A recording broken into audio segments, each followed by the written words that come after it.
Hello everyone. आज का अपना टॉपिक रहेगा मीन या फिर average value of alternating current. दोनों में से कैसे भी पूछा जा सकता है। ऐसे भी पूछ सकते हैं mean value of alternating current, या फिर ऐसे भी पूछ सकते हैं average value of alternating current. तो देखो, इसका मतलब ये है कि जो अल्टरनेटिंग करंट है उसका एवरेज हम कैसे निकालेंगे। तो हमारे पास अल्टरनेटिंग करंट कैसे होता है, इस प्रकार से होता है। ठीक है, तो यहाँ पर देखें तो इसकी मैग्नीट्यूड चेंज हो रही है। ठीक है, यहाँ पर देखें इस प्रकार से जो है ऐसे ऐसे इसकी मैग्नीट्यूड चेंज हो रही है। ठीक है, तो जैसे इसकी मैग्नीट्यूड चेंज हो रही है तो अलग अलग डिफरेंट वैल्यू है, यहाँ पर छोटी छोटी बहुत सारी वैल्यू होंगी। तो ऐसे हम एवरेज नहीं निकाल सकते हैं इनका, क्योंकि ये बहुत ज़्यादा हो जाएंगी इसमें। ठीक है, तो इसके लिए क्या किया, देखो क्या कहता है मीन या एवरेज वैल्यू में, value of direct current which sends same charge, यानी वो वैल्यू डायरेक्ट करंट की, डीसी करंट की, जो कि सेम चार्ज सेंड करती है इन ए सर्किट, किसी भी सर्किट के अंदर, इन द सेम टाइम, उसी टाइम के अंदर, sent by given alternating current in its half time period, यानी उतना ही जो चार्ज है वो हमारे पास से अल्टरनेटिंग करंट के अंदर हाफ टाइम पीरियड के अंदर दिया जाएगा। कैसे, देखो एक एग्जाम्पल के साथ आपको बताता हूं मैं।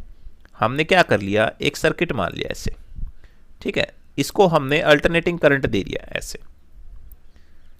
ये तो यहां पर मान लिया कि आई करंट फ्लो हो गया इसके अंदर। ठीक है, इस आई करंट ने मान लिया यहां पर जो चार्ज दिया है वो मान लिया क्यू एसी चार्ज दिया है। ठीक है, अल्टरनेटिंग करंट ने क्यू एसी चार्ज दिया इस सर्किट के अंदर। ऐसे ही हम मान लेते हैं कि हमारे पास एक और सर्किट है और इस सर्किट में हमने अल्टरनेटिंग करंट की जगह पर इसको रिप्लेस कर दिया डायरेक्ट करंट से। ठीक है, तो इसके अंदर हमने मान लिया कि आई एम चार्जर है, आपकी मर्जी है, चाहे आई मान सकते हो चाहे आई, ये दोनों थोड़ा अलग अलग करने के लिए मैंने यहां पर आई एम लिख दिया। ठीक है, तो अब डायरेक्ट करंट ने जितना चार्ज यहां पर दिया है, यानी हमने क्या करना, डायरेक्ट करंट हम करंट दे रहे हैं यहां पर। ठीक है, तो जब अल्टरनेटिंग करंट था तो यहां पर क्यू एसी चार्ज बना, तो यहां पर भी क्या होगा, क्यू एसी चार्ज ही होगा। तो हमने ये देखना है कि करंट की किस वैल्यू के ऊपर हमारे पास जो चार्ज है वो क्यू एसी बन जाएगा। आ गई बात समझ में। देखो कैसे है, दोबारा बता रहा हूं मैं, ध्यान से सुनना है। हमने यहां पर एसी करंट दे दिया, एसी करंट ने यहां पर क्यू चार्ज दे दिया इस सर्किट को।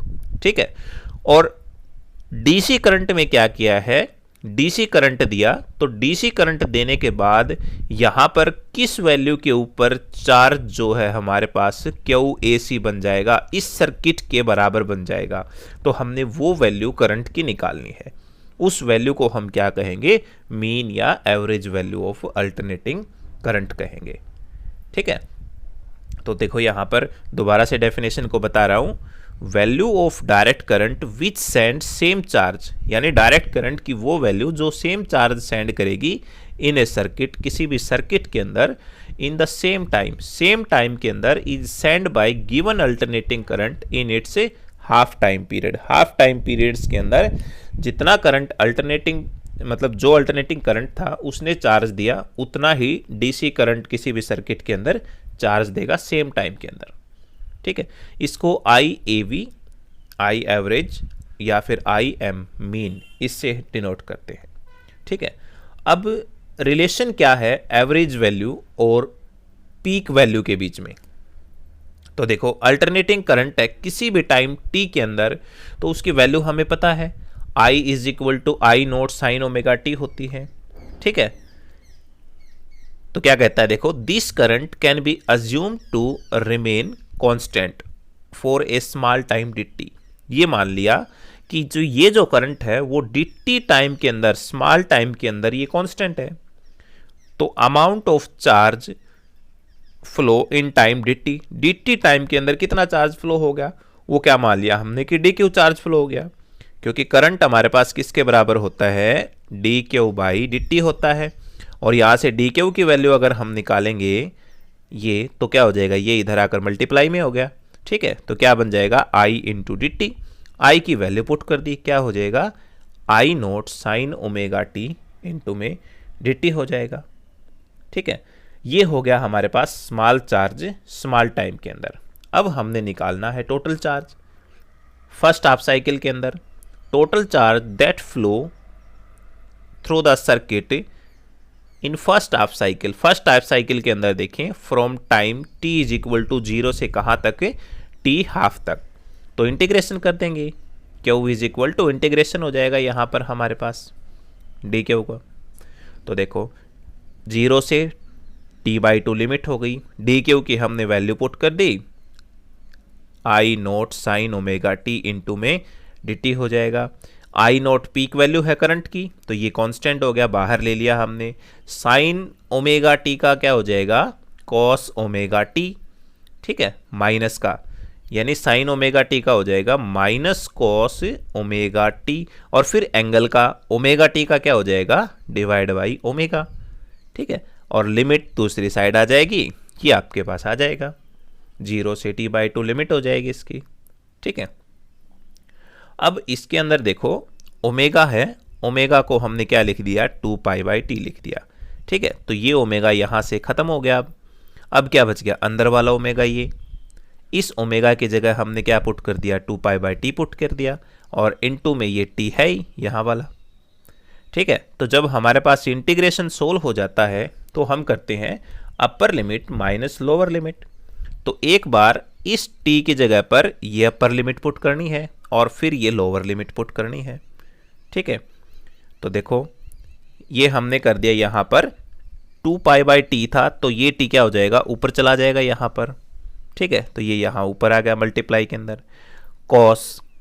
अब की बार हमने क्या करना, देखो स्टेटमेंट है हमारे पास कॉस 2π/t, और इस t की जगह पर हमने पुट करना अपर लिमिट। अपर लिमिट कौन सी होगी हमारे पास, t/2। ठीक है, तो इसकी जगह पर हम क्या पुट कर देंगे, मल्टीप्लाई में हमने कर दिया t/2 पुट कर दिया। ठीक है, तो देखो t से t कैंसिल हो जाएगा और 2 से 2 कैंसिल, क्या बच गया हमारे पास, सिर्फ cos पाई। तो ये क्या आ जाएगा, cos पाई, और माइनस लोअर लिमिट 0 पुट करेंगे तो 0 आ जाएगा। ठीक है, cos पाई की वैल्यू होती है -1। ठीक है, और माइनस में आ गया cos 0 की 1। ठीक है, 1 और -1 और -1 कितना हो जाएगा, -2। एक नीचे ऑलरेडी है 2, 2 से 2 कैंसिल हो जाएगा, और -1 आगे दे रखी है, तो माइनस माइनस क्या हो जाएगा, प्लस हो जाएगा। ठीक है, तो क्या आ जाएगा हमारे पास, जो क्यू चार्ज है वो किसके बराबर हो जाएगा, I naught t divide by pi के बराबर हो जाएगा। ठीक है, ये हमारे पास टोटल चार्ज निकल आया है हाफ टाइम के अंदर। ठीक है, तो एवरेज वैल्यू हमने निकालनी है ओवर फर्स्ट हाफ साइकिल। तो आई निकालें, आई एवरेज, तो करंट किसके बराबर होता है, चार्ज डिवाइड बाय टाइम के बराबर।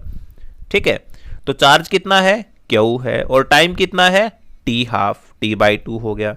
ठीक है, तो ये 2 ऊपर चला जाएगा, क्या बन जाएगा, 2q डिवाइड बाई टी बन जाएगा। तो 2/t तो हमने एक साइड रख लिया, और ये जो q था इसकी जगह पर हमने ये वैल्यू पुट कर दी। ठीक है, तो क्या हो जाएगा, I naught t divide by pi हो जाएगा। क्लियर है ये बात। तो यहां से t से t कैंसिल आउट हो गया, क्या बच गया, 2i नोट डिवाइड बाई पाई। ठीक है, ये स्टेटमेंट बच गई यहां पर। अब पाई की वैल्यू क्या होती है, देखो 2 डिवाइड बाई 3.14 आई नोट। तो इसका पॉइंट हटाएंगे यहां से, तो पॉइंट हटाने के लिए क्या किया हमने, ऊपर 200 आ जाएगा। ठीक है, इसको हमने कैंसिल करना, जब आप कैलकुलेट करोगे तो रिजल्ट आएगा 0.637 आई नोट। ठीक है, ये हमारे पास इसका रिजल्ट आ जाएगा। क्लियर है ये बात। तो ये हमारे पास मीन या एवरेज वैल्यू हो जाएगी अल्टरनेटिंग करंट की। ठीक है, इसको हम लिख सकते हैं 2/पाई या फिर 0.367 times of its peak value.